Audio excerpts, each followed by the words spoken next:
Good morning बच्चों।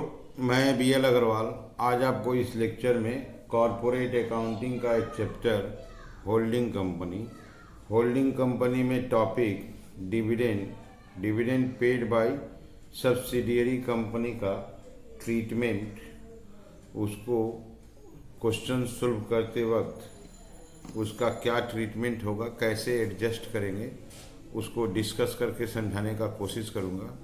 ये देखिए लिख दिए dividend paid by subsidiary company. Holding company जो होता है, holding company ons majority of the shares of its subsidiary company. Holding company subsidiary company का मेजॉरिटी ऑफ शेयर होल्ड करता है। When A dividend is paid out of profits of the subsidiary company, और subsidiary company जब अपने profit का एक हिस्सा in the name of dividend declare करता है तो होल्डिंग कंपनी ज़्यादा से ज़्यादा majority portion of it as a shareholder receive करेगा। तो when dividend is paid by subsidiary company, dividend paid करने मतलब कोई भी कंपनी डिविडेंड अपने शेयर होल्डर्स को पे करता है। डिविडेंड हमेशा आउट ऑफ प्रॉफिट्स दिया जाता है। तो जब सब्सिडियरी कंपनी अपने प्रॉफिट से डिविडेंड अनाउंस करेगा, डिविडेंड पे करेगा, प्रपोज करके पे करेगा, तो उसका मेजॉरिटी शेयर होल्डर है होल्डिंग कंपनी, तो major dividend holding company receive करेगा। अब सवाल यह है, it should be noted that such dividend may be paid out of pre acquisition profit और post acquisition profit. Subsidiary company जो डिविडेंड पे किया है वो डिविडेंड देखना होगा किस प्रॉफिट से पे कर रहा है। सब्सिडियरी कंपनी के प्रॉफिट को प्री एक्विजिशन प्रॉफिट और पोस्ट एक्विजिशन प्रॉफिट दो क्लासिफिकेशन रखते हैं। प्री एक्विजिशन प्रॉफिट कहने का मतलब पुराना profit, the profit which was at the balance sheet या in the balance sheet of the subsidiary company at the time of acquiring या होल्डिंग द शेयर। जिस दिन हम लोग सब्सिडियरी कंपनी का शेयर एक्वायर करेंगे उस दिन बैलेंस शीट में जो प्रॉफिट था वो सब प्री है। अगर उस प्रॉफिट से डिविडेंड दिया गया तो उसको बोलेंगे dividend paid out of pre acquisition profit, या करेंट ईयर के प्रॉफिट से या उसके बाद जो प्रॉफिट अर्न किया उससे अगर डिविडेंड देगा तो उसको बोलेंगे dividend paid out of post acquisition profit. तो डिविडेंड पेमेंट के ऊपर उसका ट्रीटमेंट डिपेंड करेगा, डिविडेंड किस प्रॉफिट से दिया गया उस हिसाब से ट्रीट किया जाएगा। तो यहाँ लिख दिए the accounting treatment vary. Dividend जिस प्रॉफिट से देगा उसके हिसाब से ट्रीट करेंगे। तो ए नंबर दे दिए dividend paid out of pre acquisition profit. मान लिया जा रहा है कि डिविडेंड किससे दिया जाएगा, प्री एक्विजिशन प्रॉफिट से दिया जाएगा। तो यहाँ देखिए खास ध्यान दीजिए, the dividend received by the holding company from its subsidiary company which comes out of pre-acquisition profits is treated as capital income। ये important है। अगर dividend subsidiary company out of pre acquisition profit से pay करता है तो that dividend received by the holding company is known as capital income.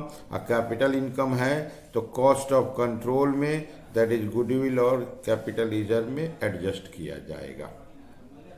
तो अगर dividend out of pre acquisition profit receive होता है तो ऐसे डिविडेंड को pre received dividend out of pre acquisition profit को कैपिटल इनकम बोलते हैं।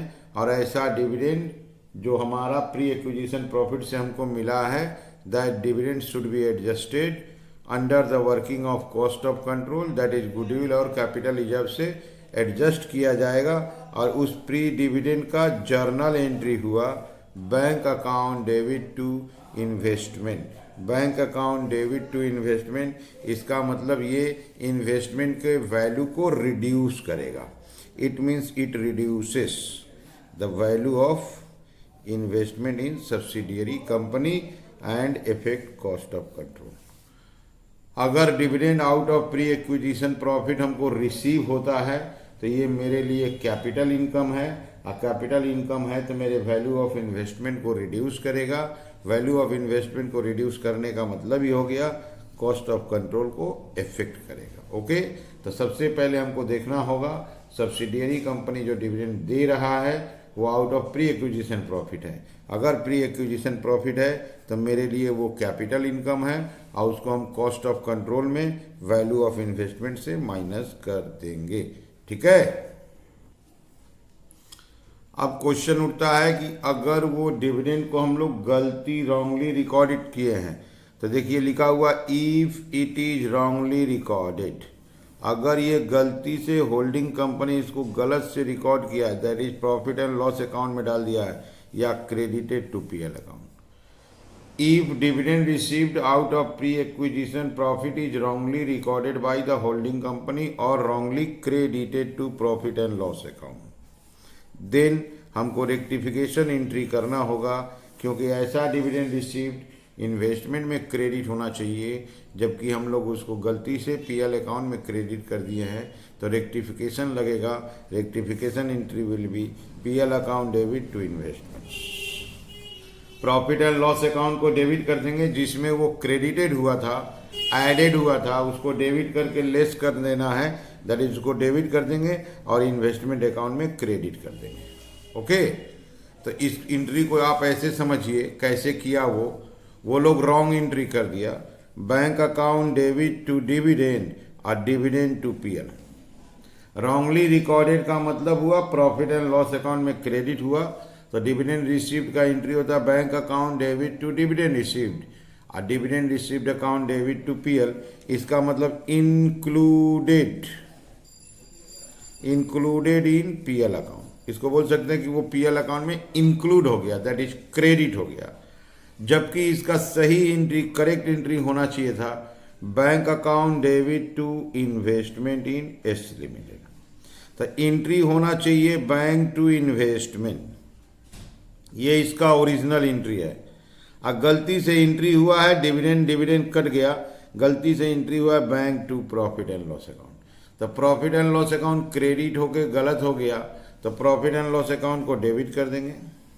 तो profit and loss account debit, investment credit होना चाहिए तो इन्वेस्टमेंट को क्रेडिट कर देंगे। तो ये हो गया आपका profit and loss account debit to investment account. ये एंट्री हमको करना होगा जिससे अकाउंट्स रेक्टिफाई हो जाएगा। यही एंट्री देखिए यहाँ लिखे हैं, consolidated profit and loss account debit to investment. अगर ये एंट्री हम लोग करते हैं तो इसमें डिविडेंड का अमाउंट कितना होगा, तो टोटल डिविडेंड लेना होगा। टोटल डिविडेंड में होल्डिंग कंपनी का शेयर से इंटू कर देंगे, होल्डिंग कंपनी का शेयर से इंटू करेंगे तो अमाउंट आ जाएगा। इस एंट्री का इफेक्ट होगा कंसोलिडेटेड पीएल इन्वेस्टमेंट, दोनों का दोनों रिड्यूस हो जाएगा। Profit and loss account debit हुआ इसलिए माइनस होगा, इन्वेस्टमेंट क्रेडिट हुआ इसलिए माइनस होगा। तो कहने का मीनिंग हो गया आपका consolidated PL as well as value of investment, दोनों का दोनों जगह पर उसको माइनस करेंगे, दैट इज रिड्यूस करेंगे। तो सबसे पहले क्वेश्चन रीड करने के साथ आपको देखना होगा कि डिविडेंड प्री एक्विजिशन प्रॉफिट से है कि नहीं। अगर ये प्री एक्विजिशन प्रॉफिट से है तो फिर चेक करना होगा होल्डिंग कंपनी करेक्ट एंट्री किया है कि रॉन्ग एंट्री किया है। अगर करेक्ट एंट्री किया है मतलब इन्वेस्टमेंट को क्रेडिट कर चुका है, तो फिर हमको कुछ करने का जरूरत नहीं है, करेक्टली रिकॉर्डेड होने से हमको छोड़ देना पड़ेगा। अगर वो रॉन्गली रिकॉर्डेड है तो हमको ये वाला rectification entry PL to investment करना होगा और वर्किंग में कंसोलिडेटेड पीएल से वैल्यू ऑफ इन्वेस्टमेंट से दोनों जगह से माइनस करना होगा। ठीक है, यहाँ देखिए dividend is paid by subsidiary company. Dividend subsidiary company देता है out of its profits, either pre और पोस्ट। डिविडेंड देने वाला कंपनी सब्सिडियरी कंपनी है और डिविडेंड हमेशा प्रॉफिट से अनाउंस किया जाता है, प्रॉफिट से डिक्लेयर होता है, प्रॉफिट से दिया जाता है। तो डिविडेंड प्रॉफिट से दिया जाएगा, सब्सिडियरी कंपनी देगा तो हमको ये देखना होगा कि प्री से दे रहा है कि पोस्ट से दे रहा है। तो जिस भी प्रॉफिट से देगा it reduces profit of subsidiary company under the working analysis of profit, either pre और पोस्ट। तो सब्सिडियरी कंपनी जिस भी प्रॉफिट से डिविडेंड पे करेगा हमको उस प्रॉफिट को रिड्यूस करना है, क्योंकि dividend is paid out of profit, profit से डिविडेंड दिया जाता है, और जब प्रॉफिट से डिविडेंड देंगे तो प्रॉफिट कमेगा, रिड्यूस हो जाएगा। तो अगर प्री एक्विजिशन से दे रहा है तो प्री एक्विजिशन से माइनस करेंगे, अब पोस्ट से दे रहा है तो पोस्ट से माइनस करेंगे। ओके, और डिविडेंड कैलकुलेट कैसे किया जाता है? पेड अप शेयर कैपिटल चाहिए। शेयर कैपिटल में rate of dividend generally percentage में होता है, 10%, 15% और 20%। तो paid up share capital of subsidiary company, subsidiary company का paid up capital into rate of dividend into कर देंगे तो डिविडेंड का अमाउंट आ जाएगा। दूसरा नंबर ऑफ शेयर ले लेंगे, सब्सिडियरी कंपनी का इक्विटी शेयर का नंबर ले लेंगे, और डिविडेंड अगर पर शेयर दिया हुआ है तो इनटू कर देंगे, तो इससे टोटल अमाउंट ऑफ डिविडेंड आ जाएगा। ओके, हम लोग को जो ट्रीटमेंट करना है, ट्रीटमेंट जो बात कर रहे हैं वो total dividend into holding company share. हमको जो डिविडेंड का ट्रीटमेंट करना है वो टोटल अमाउंट ऑफ डिविडेंड लेना है और उसमें होल्डिंग कंपनी का शेयर से ट्रीटमेंट करना है। माइनॉरिटी क्लेम से कोई मतलब नहीं है। माइनॉरिटी क्लेम कहने का मतलब माइनॉरिटी वाले को, अगर हम बिजनेस को फुल्ली टेक ओवर करें तो माइनॉरिटी को कितना देना पड़ेगा, the liability, the amount payable या the claim of minority group calculate करते हैं। और जबकि यहाँ बात हो रहा है डिविडेंड ऑलरेडी दे चुके हैं। अगर हम लोग माइनॉरिटी को डिविडेंड दे दिए हैं तो वो मेरे लिए कोई प्रॉब्लम नहीं है, वो माइनॉरिटी इंटरेस्ट को इफेक्ट नहीं करेगा, क्योंकि हम लोग कैलकुलेट करते हैं माइनॉरिटी क्लेम माने कितना देना पड़ेगा, और यहाँ बात हो रहा है डिविडेंड ऑलरेडी दे चुके हैं। ओके, चलिए चलते हैं लास्ट पेज की तरफ। अब ये रख दिया आपके सामने dividend out of post acquisition profit. अगर सब्सिडियरी कंपनी डिविडेंड डिनाउंस करता है, डिविडेंड पे करता है out of post acquisition profit, तो सबसे पहले सब्सिडियरी कंपनी के प्रॉफिट पोस्ट प्रॉफिट से डिविडेंड का अमाउंट माइनस करेंगे। ठीक है, उसके अलावा देखिए dividend received by holding company from its subsidiary company which comes out of post acquisition profits.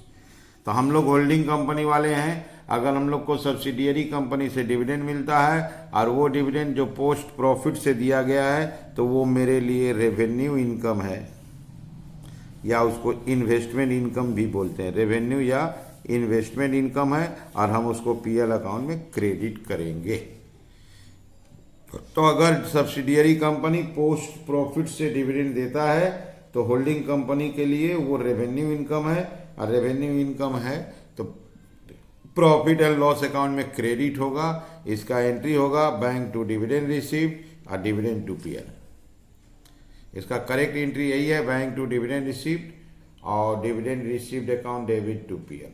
अगर ये करेक्टली रिकॉर्डेड है, सब्सिडियरी कंपनी जो डिविडेंड दिया था, होल्डिंग कंपनी अगर इसको प्रॉफिट एंड लॉस अकाउंट में करेक्टली रिकॉर्ड कर चुका है तो हमको कुछ नहीं करना है।